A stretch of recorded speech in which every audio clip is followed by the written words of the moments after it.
رب العالمين والصلاة والسلام على سيد الأنبياء والمرسلين أما بعد فأعوذ بالله من الشيطان الرجيم بسم الله الرحمن الرحيم ألا إن أولياء الله لا خوف عليهم ولا هم يحزنون صدق الله العظيم.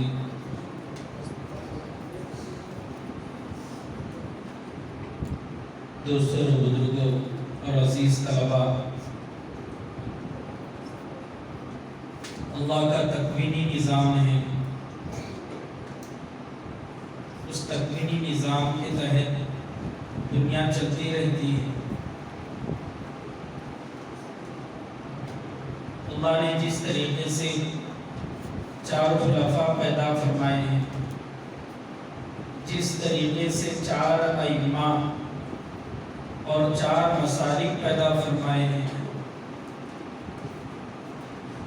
جس طریقے سے چار مقرب فرشتے گزرے ہیں، ایسے ہی چار سلسلے بھی گزرے ہیں۔ ان سلسلوں میں سے ایک سلسلہ چشتیہ ہے۔ سلسلہ چشتیہ خواجہ معین الدین چشتی ثم اجمیری رحمت اللہ علیہ سے چلا ہے۔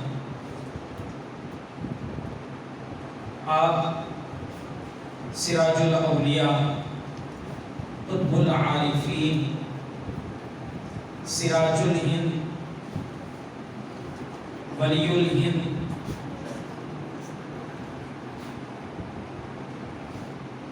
اور بہت سارے القاب کے ساتھ آپ جانے جاتے تھے۔ آپ کا ایک مشہور لقب خواجہ بندہ نواز ہے، خواجہ غریب نواز ہے۔ خواجہ غریب نواز بہت زیادہ مشہور ہے اور انہی کے نام سے لوگ جانتے ہیں۔ آپ کا سلسلہ نسب کئی واسطوں سے جا کر حضرت علی رضی اللہ عنہ سے ملتا ہے۔ آپ کی پیدائش کتابوں کے اندر مختلف ذکر کی جاتی ہے، مختلف اقوال آپ کی پیدائش کے سلسلے میں ذکر کیے جاتے ہیں۔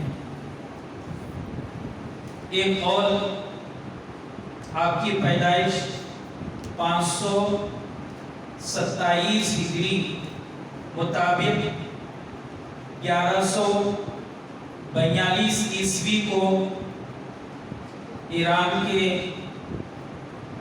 ایک شہر سجستان یا سیستان، اس کے اندر ایک قصبہ ہے جس کو سنجر کہا جاتا ہے۔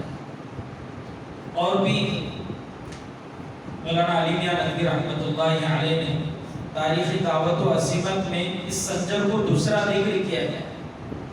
بہرحال سنجر میں آپ کی پیدائش صبح صادق کے وقت اور دوشنبے کے دن ہوئی۔ والد صاحب کا نام سید غیاث الدین رحمت اللہ علیہ۔ آپ کا گھرانہ اعلیٰ تھا۔ والد صاحب ایک زبردست تاجر قسم کے آدمی تھے۔ اللہ نے آپ کو بہت زیادہ دولت عطا فرمائی تھی۔ بااثر آدمی آپ کہلائے جاتے تھے۔ اللہ نے دنیا کے ساتھ ساتھ آخرت کی بھی دولت عطا فرمائی تھی۔ آپ بہت زیادہ عابد، زاہد قسم کے آدمی تھے۔ والدہ کا نام سیدہ ماہنور تھا، سیدہ ماہنور۔ ابتدائی تعلیم آپ کی والد صاحب کے پاس ہی ہوئی۔ 9 سال میں آپ نے اپنا حفظ مکمل کر لیا۔ جب آپ 9 سال کے ہوئے تو اس وقت آپ نے اپنا حفظ مکمل کر لیا۔ جب آپ کی عمر مبارک 15 سال کی ہوئی تو والد محترم کا سایہ سر سے اڑ گیا۔ آپ یتیم ہو چکے تھے۔ تب آپ کی والدہ نے آپ کو اپنی پرورش میں لیا۔ آپ کی نگرانی، پرورش، تربیت سب کچھ والدہ کی نگرانی میں ہوئی، لیکن گھر کے حالات خراب ہونے کی وجہ سے تعلیم کو منقطع کر دیا، موقوف کر دیا۔ میراث میں آپ کے والد کی طرف سے ایک باغ اور ویسے ہی ایک چکی ملی تھی۔ والد صاحب کی میراث میں ایک باغ اور ایک چکی آٹے کی ملی تھی، تو آپ دن بھر باغ کی نگرانی کیا کرتے تھے۔ ایک مرتبہ کا واقعہ ہے، آپ کے باغ میں خواجہ ابراہیم قندوری مجذوب رحمت اللہ علیہ ایک مرتبہ آپ کے باغ میں تشریف لائے، تو خواجہ صاحب رحمت اللہ علیہ آگے بڑھ کر ان کا بوسہ لیا، ان کا ادب و احترام کیا اور ان کو ایک پاک جگہ پر، صاف جگہ پر بٹھایا۔ تو خواجہ ابراہیم رحمت اللہ علیہ اس لڑکے خواجہ اجمیری رحمت اللہ علیہ کی یہ اوصاف اور یہ بڑوں کے ساتھ عقیدت دے کر بہت زیادہ خوش ہوئے، بہت زیادہ خوش ہوئے۔ اور خواجہ معین الدین چشتی رحمت اللہ علیہ نے ان کی مہمان نوازی کی، فوراً باغ میں جا کر انگور کے خوشے توڑ کر لا کر حضرت کے سامنے پیش کیا، حضرت کے سامنے پیش کیا۔ حضرت نے بھی اپنی طرف سے جیب سے ایک سوکھی روٹی کی ٹکڑا نکال کر منہ میں چبا کر حضرت کو پیش کیا۔ آپ نے اپنی طرف سے مہمان نوازی کی ہے، میں بھی آپ کو اپنی طرف سے کچھ پیش کرتا ہوں۔ یہ فقیر کی طرف سے ایک چھوٹا سا، ہلکا سا، معمولی سی یہ غذا ہے، آپ اس کو کھا لیجیے۔ تو خواجہ اجمیری رحمت اللہ علیہ نے جیسا نوش فرمایا تو ان کی کیفیتیں بدل گئی۔ خواجہ اجمیری رحمت اللہ علیہ کے اندر عجیب انقلاب آ گیا، تو انہوں نے اس باغ کو دوسروں کے حوالے کر دیا، بیچ دیا اور علوم ظاہری حاصل کرنے کے لیے نکل گئے۔ اللہ نے ایک ولی کی زبان کے اندر، ان کے اس لقمے کے اندر اتنی تاثیر پیدا کر دی کہ خواجہ اجمیری رحمت اللہ علیہ کی دنیا بدل گئی۔ باغ کو چھوڑ دیے، علم حاصل کرنے کے لیے نکل گئے۔ بخارا، سمرقند، ان علاقوں میں جا کر آپ نے علوم ظاہریہ حاصل کی، تفسیر، عالمیت کی کتابیں اور بہت ساری فنون کی کتابیں آپ نے وہاں پر حاصل کی۔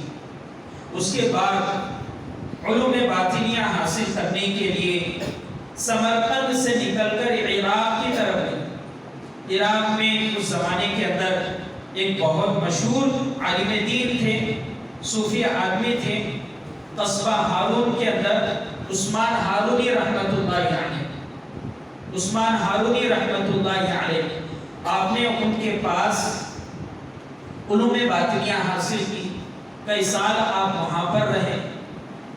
اس کے بعد اللہ کے اس بزرگ نے، عثمان ہارونی رحمت اللہ علیہ نے انہیں خلافت سے نوازا۔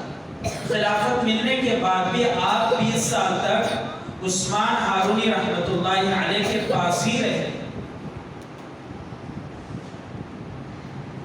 جب آپ کو خلافت ملی تو اس وقت آپ کی عمر مبارک 52 سال کی تھی، 52 سال کی تھی۔ آپ 20 سال اپنے شیخ کے پاس رہے۔ اس دوران میں ایک واقعہ پیش آیا۔ خلافت ملنے کے بعد آپ اپنے شیخ کے ساتھ ایک مرتبہ حرمین شریفین تشریف لے گئے، حج کی نیت سے یا عمرے کی نیت سے آپ وہاں پر تشریف لے گئے۔ اس دوران آپ میزاب رحمت، جو کعبۃ اللہ کے پاس ایک حصہ ہے، اس میزاب رحمت کے نیچے آپ اللہ تعالیٰ سے دعا کر رہے تھے، گڑ گڑا کر دعا کر رہے تھے، عاجزی کے ساتھ دعا میں لگے ہوئے تھے۔ تو غیب سے یہ آواز آئی، معین الدین ہمارا دوست ہے اور ہم نے ان کو قبول کر لیا۔ غیب سے یہ آواز آئی میزاب رحمت کے نیچے۔ اس کے بعد جب آپ اللہ کے نبی صلی اللہ علیہ وسلم کے روزہ اطہر پر حاضر ہوئے تو اللہ کے نبی صلی اللہ علیہ وسلم پر درود و سلام کا نذرانہ پیش کیا تو آپ کو فرمایا گیا، اندر سے آواز آئی، اے معین الدین تم سراپا دین ہو، تمہیں ہندوستان میں مقام اجمیر جانا ہے۔ اللہ کے نبی صلی اللہ علیہ وسلم کی طرف سے یہ آواز ہے، آپ کو اجمیر جانا ہے، آپ کو اجمیر جانا ہے۔ اس کے بعد پھر آپ صلی اللہ علیہ وسلم کی یہ آواز سنی، اللہ کے نبی صلی اللہ علیہ وسلم نے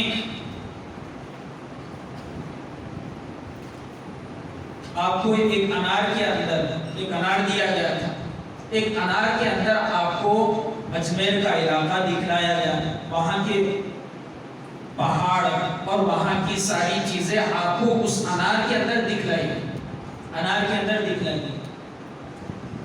بہرحال اس کے بعد پھر آپ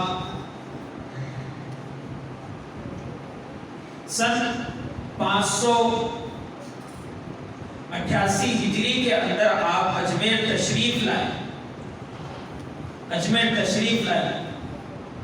اجمیر تشریف لانے کے بعد آپ وہاں پر 39 سال قیام فرمائے، 39 سال آپ ہندوستان میں اجمیر میں رہے، وہاں پر دینی محنت اور لوگوں کی ذہن سازی کرنا اور لوگوں کو دین پر کھڑا کرنا، یہ آپ کی محنت رہی، یہ آپ کی محنت رہی۔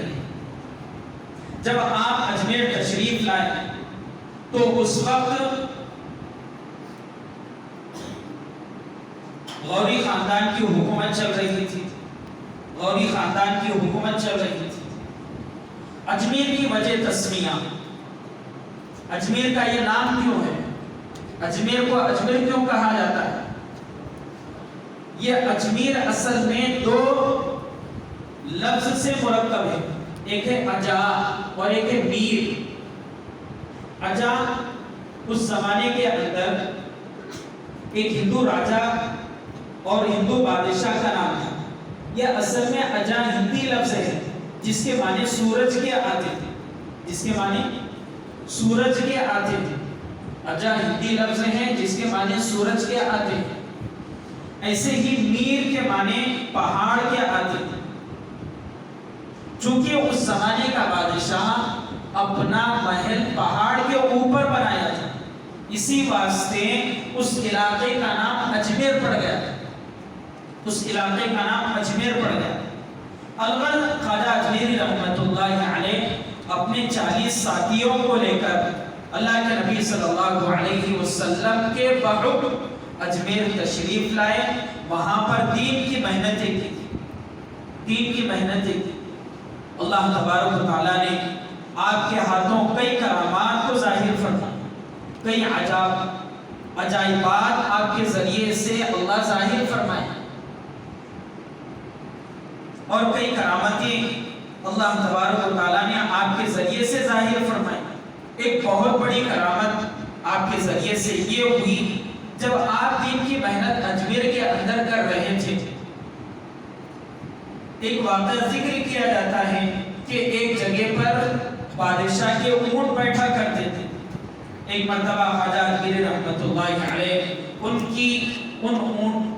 اونٹوں کے بیٹھنے کی جگہ پر اپنے ساتھیوں کو لے کر بیٹھ گئے، تو بادشاہ کے کچھ ساتھی آ کر کہنے لگے، کیا آپ کو نہیں معلوم یہاں پر ہمارے بادشاہ کے اونٹ بیٹھا کرتے ہیں؟ تو خواجہ اجمیری رحمۃ اللہ علیہ نے کہا، ٹھیک ہے بھائی، میں تو یہاں سے اٹھ جاؤں گا، آپ کے بادشاہ کے اونٹ ہی یہاں پر بیٹھا کریں، اونٹ ہی یہاں پر بیٹھا کریں۔ خواجہ اجمیری رحمۃ اللہ علیہ چلے گئے، بادشاہ کے اونٹ جیسا وہاں پر بیٹھ گئے، جب اٹھانے کا وقت آیا تو اٹھنے کے لیے تیار ہے، اٹھنے کے لیے تیار ہے۔ بادشاہ کے ملازمین، بادشاہ کی رعایا اٹھا کر تھک گئے، اونٹ اٹھنے کے لیے تیار نہیں۔ بادشاہ کے پاس جا کر ساری کارگزاری سنا دی تو اس بادشاہ نے پورا پس منظر کو سنا، شروع سے سنائیے آپ وہاں پر کیا دیکھے ہیں، کیا ہوا ہے۔ تو تو جب بادشاہ کے سامنے ساری بات سنائی گئی تو اس موقع پر خواجہ اجمیری رحمۃ اللہ علیہ کا واقعہ بھی ذکر کیا گیا کہ ہمارے اونٹ بیٹھنے سے پہلے وہاں پر ایک ولیوں کا قافلہ بیٹھا ہوا تھا. تو اس بادشاہ نے کہا جائیے اس بادشاہ سے معافی مانگی. جیسے یہاں پر معافی خواجہ اجمیری سے کی گئی فوراً وہاں پر اونٹ اٹھنا شروع ہو گئے. یہ ایک بہت بڑی کرامت حضرت کی بیان کی جاتی ہے. ایسے ہی دوسری کرامت ہے خواجہ اجمیری رحمۃ اللہ علیہ چونکہ دین کی خدمت کر رہے تھے, دین کی تبلیغ کیا کر رہے تھے. جہاں پر دین کی تبلیغ ہوتی ہے تو لوگ بھی دشمن ہو جاتے ہیں, داعی پر بہت سارے حالات آتے ہیں. تو خواجہ اجمیری رحمۃ اللہ علیہ پر وہاں کے بادشاہ پانی بند کر دیے تھے. کیا آج سے کوئی مسلمان ہمارے اس سمندر کا یا ہمارے اس تالاب کا کوئی پانی نہیں پیے گا؟ ہم مسلمانوں کو وضو بنانے کے لیے بھی پانی نہیں دیں. بہرحال خواجہ اجمیری رحمۃ اللہ علیہ اپنے ایک ساتھی کو کچھ کٹورا یا اس زمانے میں جو بھی قسم کا ہوتا تھا اس سے دے کر بھیجا کہ جائیے پانی لے کر آئیے, جائیے پانی لے کر آئیے. تو خواجہ اجمیری رحمۃ اللہ علیہ کے وہ مرید ایسا ہوا, اللہ کا کرنا ایسا ہوا, اس انا ساگر کا پانی, اس انا ساگر تالاب کا پانی اس چھوٹے سے پیالے کے اندر جو فقیروں کے پاس ہوتا ہے اس کے اندر آ گیا, اس کے اندر آ گیا. اس کے بعد وہ مرید لے کر چلے گئے. جب طوفان ایک آیا تھا, جب کئی دیر کے بعد بادشاہ کے لوگوں کو ہوش آیا تو کیا دیکھتے ہیں کہ تالاب, چٹیل میدان یا ایسے ہی ویران پانی کی جو ایک زمانے میں پانی ہوا کرتا تھا خشک علاقہ ہو گیا, صاف زمین نظر آ رہی. حیران ہو گئے پانی کہاں چلا گیا.